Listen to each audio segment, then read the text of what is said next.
Good Doug, or good day in the Viking tongue. I'm Eirik Mad Axe, your host for today, and welcome to Northworthy Sagas and Stories. So today, I'm going to be telling you a tale called Ljot the Dolt, and this is a story that I personally made up. Or we might as well call it a tale more than anything.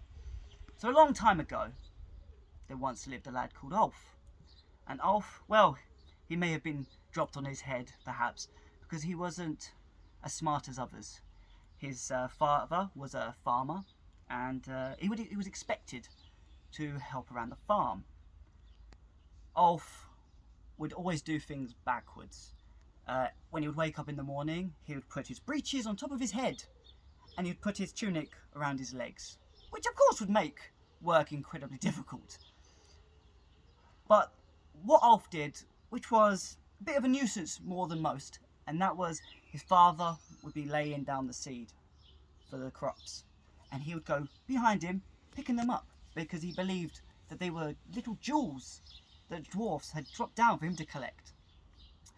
His father would ask him to collect the eggs, but rather than collect them, he'd smash them on his head. Why? No one really knew. But the more questionable thing that he did was that he tried to milk the billy goat. But we won't get into that one. Anyway, so as he grew up, he would find himself in all sorts of calamities. He would always do things the opposite way as anyone would ask. But on a fateful day, the bells were ringing, and in the distance, there was a long ship, and the lord of the land was calling all men to arms, asking anyone that was able to and willing to fight, to stand and fight for their lord and fight for God.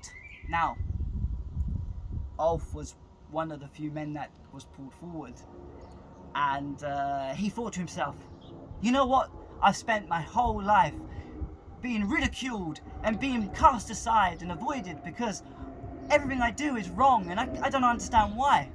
So he grabbed his father's axe, he grabbed his father's sax, and he put his sax in his belt and he slung the axe over his shoulder, and he thought, yes, this is the moment where I'm going to make everyone proud.